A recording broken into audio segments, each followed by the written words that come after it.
Today is Sunday, December 18th, and this is William Michael of the Classical Liberal Arts Academy.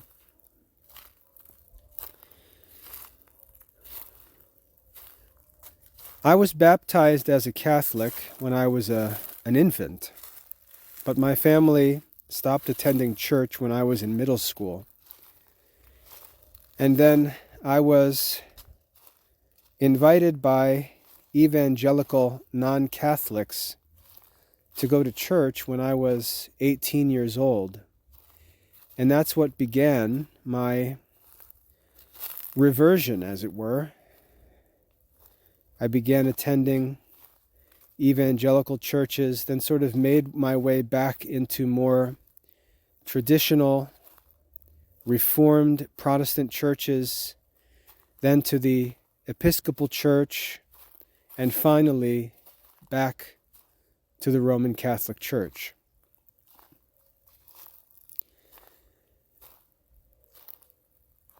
All along the way, especially during my Protestant years, I listened to people criticizing churches, criticizing pastors. They would say things like, well, we went to this or that church and we just didn't feel like we were being fed there.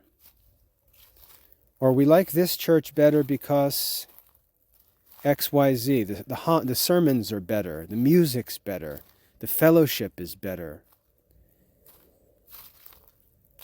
And there were always these criticisms and discussions about different churches and the pros and cons of the different churches, and people spend their whole lives hopping from one church to another.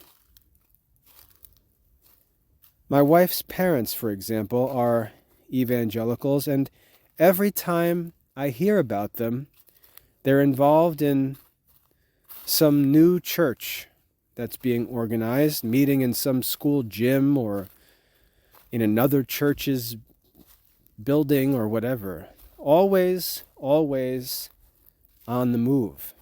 Always criticizing, always unsatisfied, always looking for some perfect church.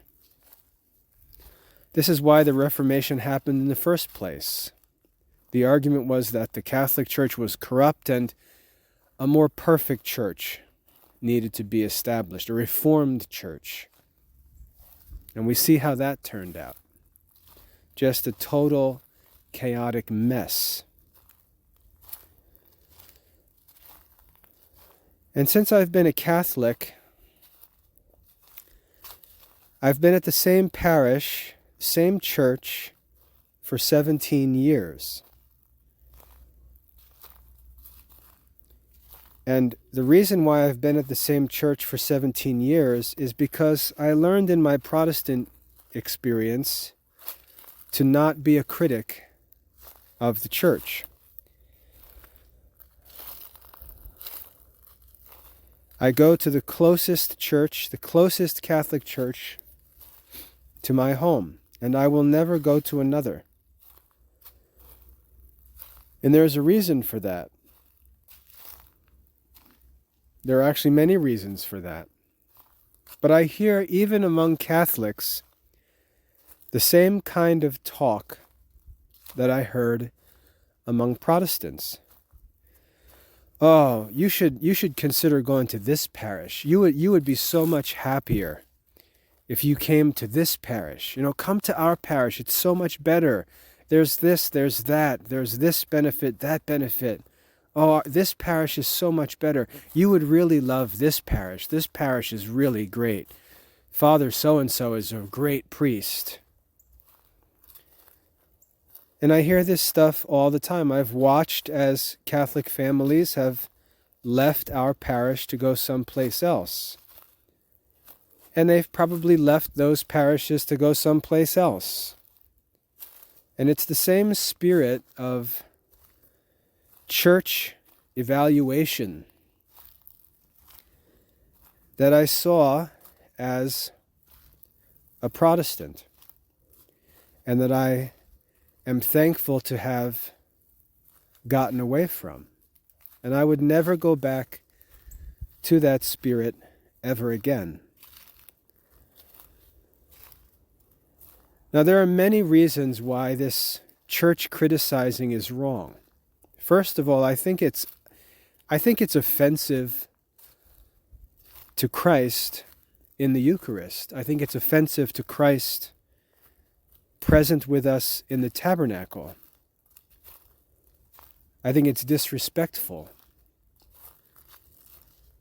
And the way I think of it is that if I know that Christ is present 8 miles away from my living room,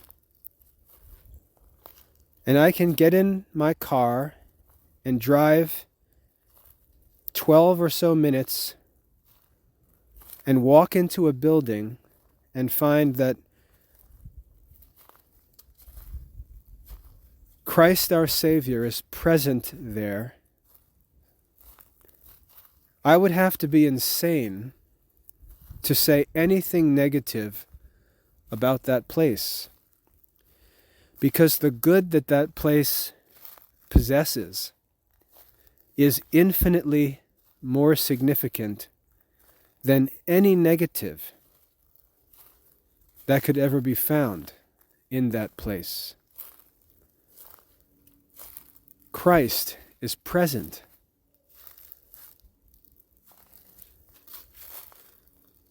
He's present in the closest church to your house.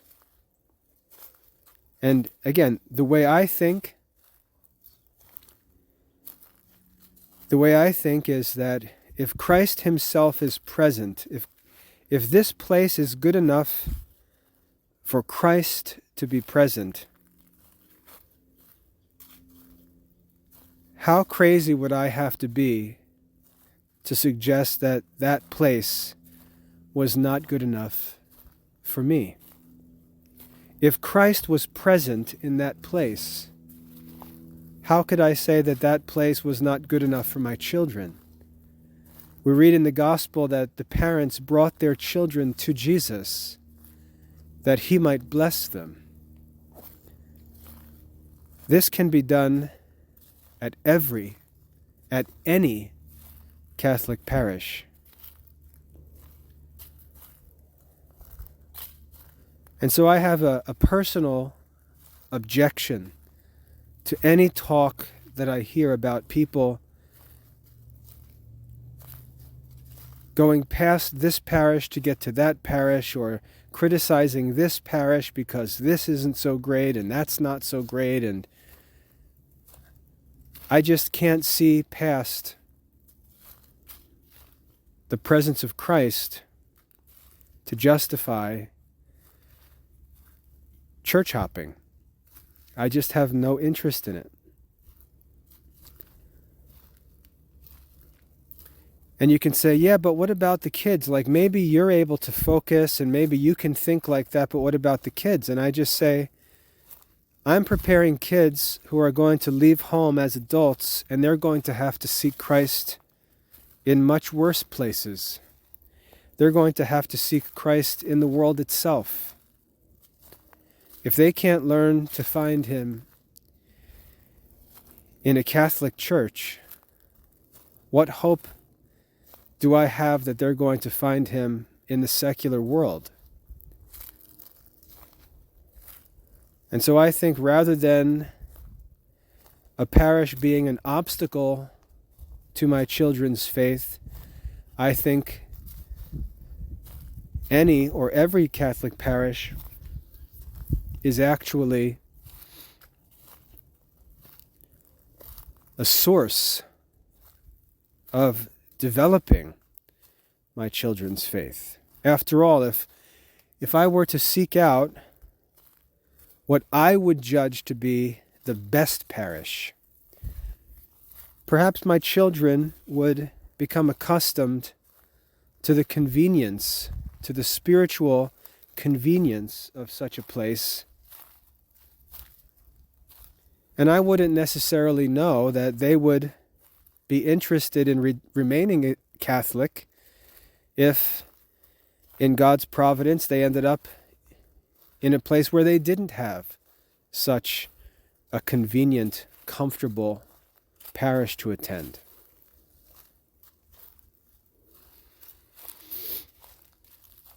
So there are lots of reasons why I hate the spirit of criticizing churches and hopping from church to church. And like I said, we've been invited and encouraged to go to different parishes all through these years.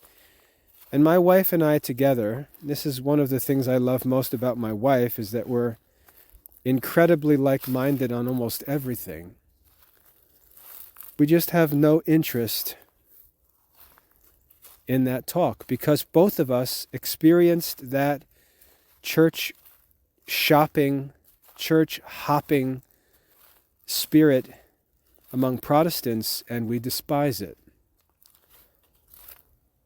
It never ends. It never ends. Besides, priests change, different ministers in the church change, things that we like change, and then what, we're going to pick up and move again? I just have no interest in that life. I like my simple, peaceful, local parish. I'm willing to bear with things I don't like about it, and there are many things I don't like about it. But they're not significant. I don't care.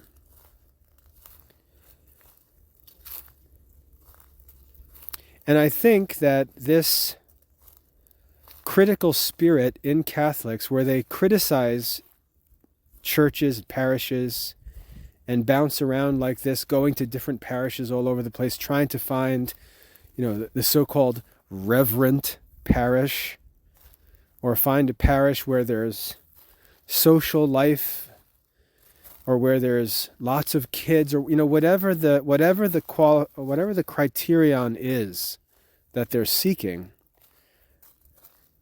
I just think it's a fool's errand, and I don't think it will bring any spiritual peace. And here where I am, with a parish full of faults, I'm very much at peace. I think this church criticizing spirit is actually caused, and I'd like you to hear me out on this. I think this church criticizing spirit is actually caused by a shallow and narrow view of the Catholic Church. I think people who criticize the Catholic Church think of church like Protestants. I think people who criticize their priests and their parish don't actually understand the Catholic Church. Here's what I mean by this. As a Protestant, church usually refers to the Sunday service. Going to church. Go to church means you go to the Sunday service, and the Sunday service is sort of like the church's weekly performance. And you go there like a spectator going to a recital. You walk in, take your seat, and you watch the show. And maybe to some degree you participate in the show, but you more or less go and watch the show, and then after the show you walk out and you get in the car and you drive home and you talk about what you think about the show. What you think about the music, what you think about this or that, what you think about the sermon, what you think about this and that. And Christians go about attending church like they're going to a show. Last night I went to my daughter's Nutcracker ballet performance. So I've got this theater experience fresh in mind, and I think many people think of church as if they're going to the theater. And so we evaluate this church and compare it to that church based on our experience, like we're, movie reviewers. Go home and post our reviews. And this is just a perverted view of the church. Very shallow, very narrow. Now, there's nothing Protestants can really do about this because the Protestant churches are usually this shallow. You have a local Protestant church. Some of them are part of larger associations of churches like denominations and things like that. But the majority of evangelical churches are just these local independent places where you do literally go there and you judge the pastor and the sermon and the music and the fellowship, and you decide whether you like that church or not. And they'll say this explicitly, that we welcome all the visitors and we really hope that you enjoy your time visiting with us, and we'd love to have you choose us to be your home church. It's like the churches are auditioning every Sunday for members. And it's just a wacky, shallow, narrow view of what church is. Many people go to the Catholic Church with the same mindset. They show up on Sunday, sit down, and watch the show. And they say, "Oh, did you see the altar boys not paying attention? Oh, did you hear the music? Oh, the song was a Protestant song, I think. Oh, the homily was so boring.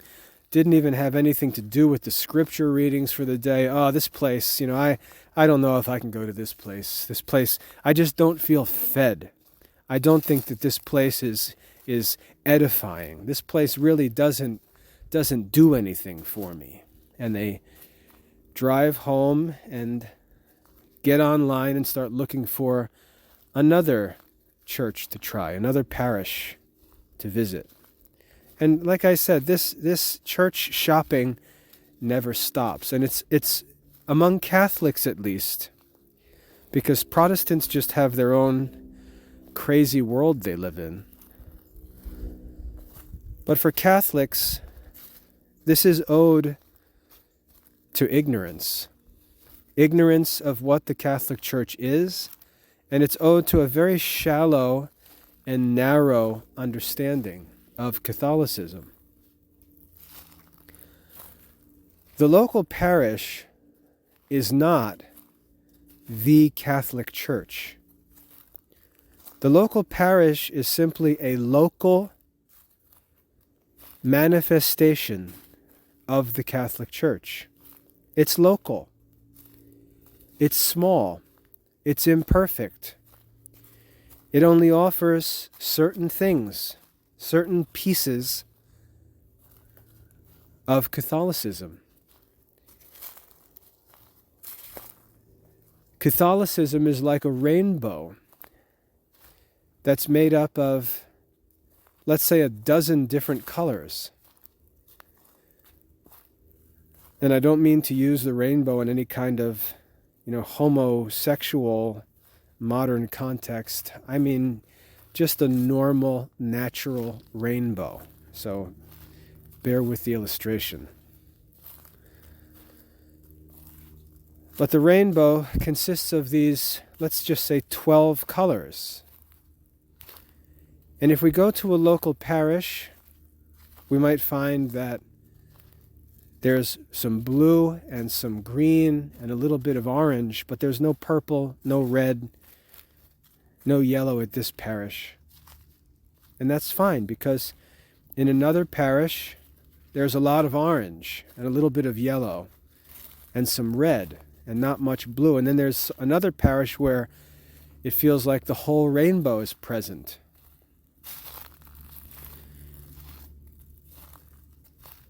But the Catholic Church contains and offers all of the colors of that rainbow, and yet it doesn't attempt to do so at the local parish, nor do you need all of the colors to be present in your local parish. The sacraments are present at every local parish. So let's say that each of the sacraments represented a color. All of those colors are present at every parish. You can be sure of that. Some might be brighter in one place than another, but they're all present. And as the sacraments are the most essential part of our Catholic lives, everything essential for our salvation is present at every Catholic church, no matter how small, no matter how poor, no matter how obscure. Everything essential is there. And the priest who's there offers all of those spiritual blessings through the sacraments. And it doesn't matter how intelligent he is, how eloquent he is, how friendly he is, how charismatic he is. It doesn't matter. It doesn't matter because that's not his role. His role is to simply administer the sacraments. And that's all that we need him to do for us. And so long as he does that, and every priest does that, we should be thankful for his service, and we should make use of it. And we should do so with a sense of gratitude, understanding that he plays just a small part of the Catholic Church. He plays an essential part, a very useful part, and we should make use of his services and be thankful. We should support his work, support the parish, make sure that he has all that he needs for his ministry. That's what the precepts of the Church teach us. And we should do so gratefully and generously, understanding that our parish priest just plays a part. He's just a part, just one member of the body, and what he offers is useful. And we should be thankful, and we should make use of it. And that's why I go to my local parish, and I'm thankful for my priest. My priest and I are very different personalities. There's never a homily that I really find interesting that he gives. And yet there's virtue in my priest that I greatly respect. And I make use of his virtue because he's a minister and that's what he's there for. And I'm thankful, genuinely thankful for his life and ministry.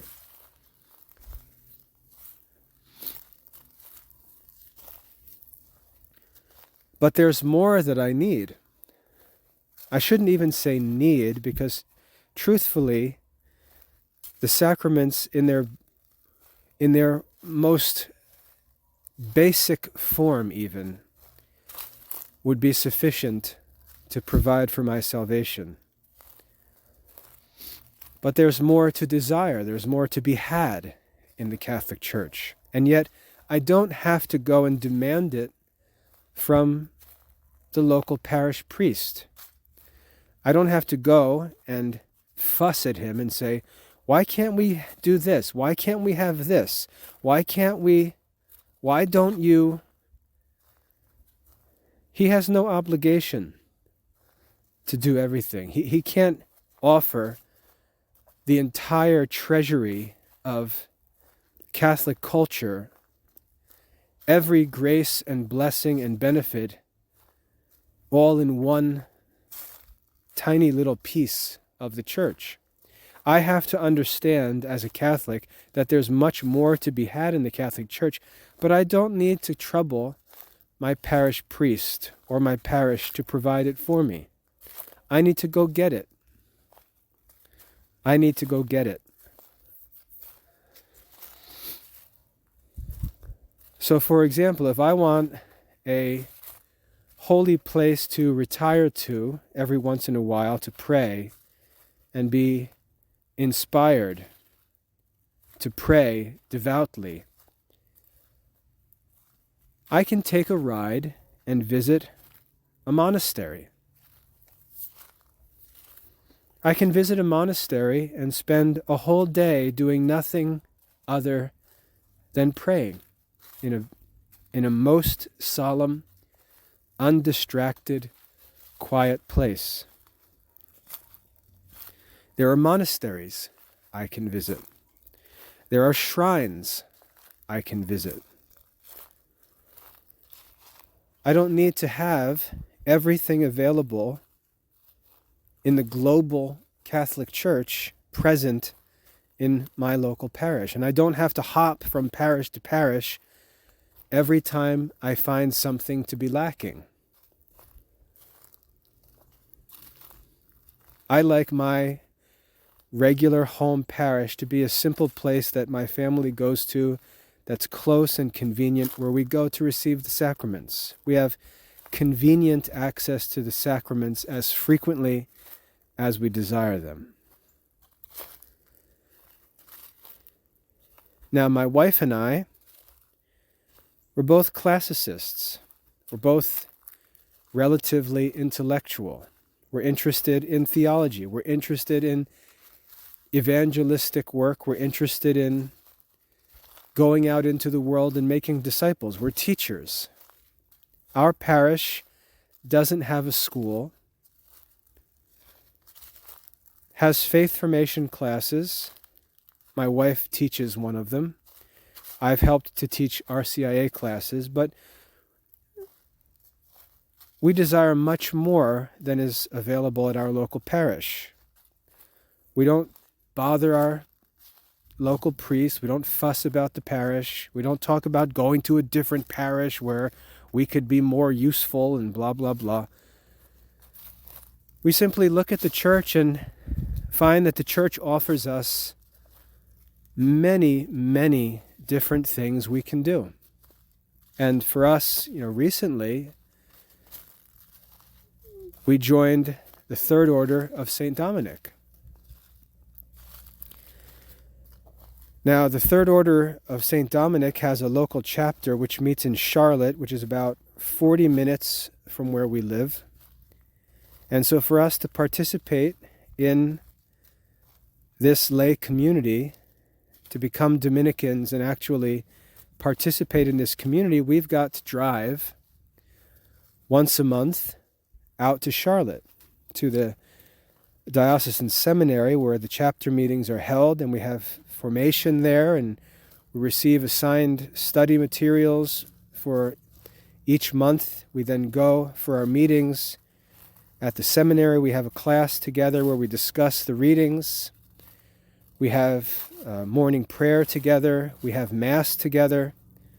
The Mass is celebrated in Latin by the priests at the seminary. So I get to enjoy the Latin Mass without fussing at the parish, without complaining about my local parish. We do get to enjoy participating in the Latin Mass. We then have a lecture from one of the priests who serve as spiritual directors at the seminary and for our Dominican chapter. And we find very challenging, very edifying spiritual direction and instruction and formation, not in our local parish or not by going to a different parish, but by becoming members of a Third Order community. And this is how the Catholic Church works. If there is a certain thing you're interested in, you don't need to demand that it be installed at your local parish. You don't need to complain about your local parish and drag your family across the state to attend a different parish because something that you would like is there. You need to learn to think about the church as one body, and all of its different parts are yours. And you're a part of all those different parts. You don't have to pick one. You don't have to set one against the other. You don't have to compare. There's no rivals. Every parish, every priest, every shrine, every monastery, every convent, every part of the Catholic Church is simply one part of one body. And that's actually what makes Catholicism so beautiful. It doesn't need to be present at your parish. You are the movable part. You're the one who has to accept the challenge of seeking out the things that you claim to be interested in, and you making the sacrifice for them, not demanding that someone else make them convenient for you. If you're interested in caring for the poor, for example, you can find a third order Franciscan community. If you're interested in contemplation, you can find a third order Carmelite community. If you're interested in preaching and teaching, you can find a third order Dominican community, like my wife and I have. This is part of the Catholic Church. This is where other colors of the rainbow can be enjoyed. And so if I were to say, let's say that my Dominican third order community is like pure purple, well, I don't need my local parish to provide me with any purple because I already have it. And this is how we seek to enjoy and participate in the fullness of the Catholic faith, by actually making use of all of the different resources that are available to us in the Church, and by making the necessary sacrifices and commitments to enjoy them where they already are, rather than fussing and making excuses that they're not in a place that's convenient for us. And if we would learn to think of the Catholic Church more properly, we wouldn't be staring at our local parish, waiting for them to install every single benefit we desire. We would see that everything is already provided for us, not just in different institutions and activities, but also in different resources. For example, the Classical Liberal Arts Academy makes classical Catholic education available to any Catholic anywhere in the world. Your parish doesn't have to offer you an excellent classical Catholic educational program. The Catholic Church already offers you that. It's available in the Classical Liberal Arts Academy.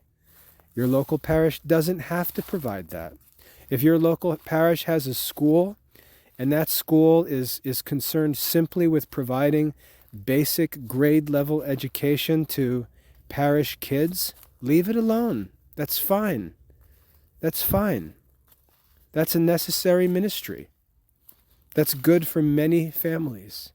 If you desire more, go get it. It's already available. You can't complain at the principal because he doesn't make it available for you locally so that you can use it conveniently. Maybe you need to make some sacrifices and take upon yourself some expenses and invest some energy and work in making use of resources that are already available in the Catholic Church for your family. The same is true with any kind of studies or formation or instruction. The writings of the doctors of the Church are published and available for you to study. You can buy them in printed form or you can read them online. Why are you sitting in the pew judging your local priest because he doesn't preach like St. Alphonsus Liguori or St. Francis de Sales when you can go home and spend all afternoon reading St. Alphonsus Liguori and St. Francis de Sales? Your priest doesn't have to do that. It's already available for you in the Catholic Church. You can complain and say, well, our parish doesn't use Gregorian chant. I would like my kids to be exposed to Gregorian chant. Well, then go to a Benedictine monastery where they recite the offices and the Mass and sing with Gregorian chant, or play Gregorian chant at home. It's already available in the Catholic Church. Just because it's not available at your local parish doesn't mean that your parish stinks. Go get it. You don't need to badmouth the local priest or complain about the parish or criticize the bishop because every color of the rainbow is not present at your local parish, where you can just float around like a butterfly, sipping from all the different flowers that other people have grown. You're part of the church too. You're one of the workers. It's like a housewife who complains about how dirty her house is.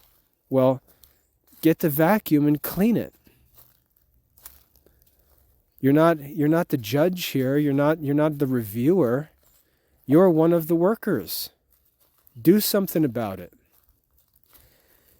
And when you start making excuses for why you can't do it because it's expensive and you don't have the resources or you don't have the...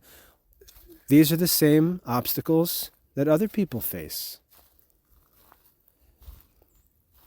You don't have a right to sit there and decide you're going to be the consumer of services and products in the church as if everyone else is on trial and you're the judge.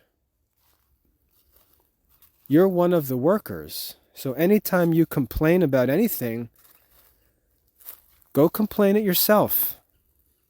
Because many of the people in the church doing things that you complain about are doing all they can. And what they're doing is sufficient.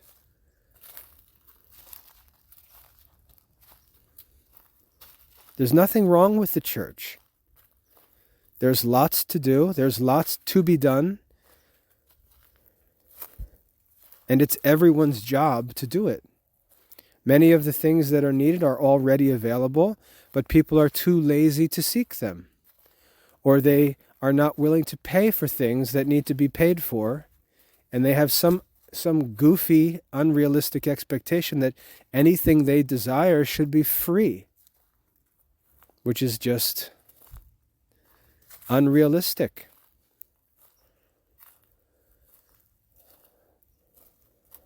But everything we need, spiritually, intellectually, culturally, even physically, is available to us in the Catholic Church, but it's not to be found in our local parish, nor should pressure be put on our local parish to be a one-stop shop for lazy consumers.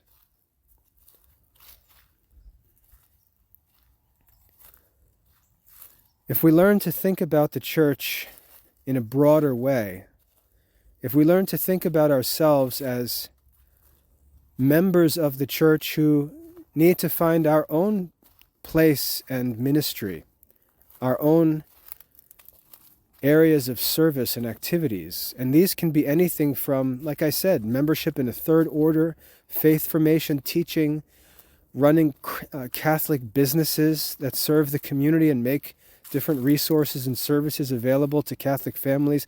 All of these different things are the work of each member of the Catholic community.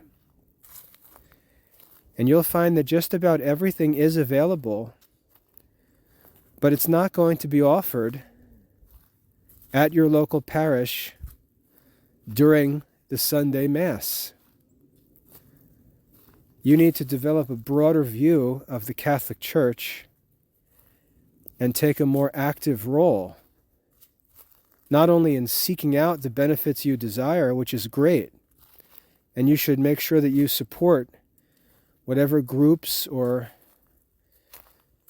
places that they are who make these resources available to you, but you also need to see yourself as one of the workers who's supposed to be doing stuff, who helps facilitate stuff, who helps organize stuff, and who serves the church in some unique way as one of the members of the body. If we learn to think about the church like this, there will be no more church hopping. It won't make any sense.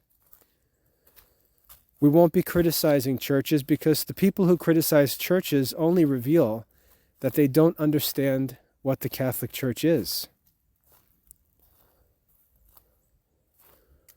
We won't be fussing about homilies or priests or different features at different churches because we will understand that if there's something that we desire or that we need, we can go get it.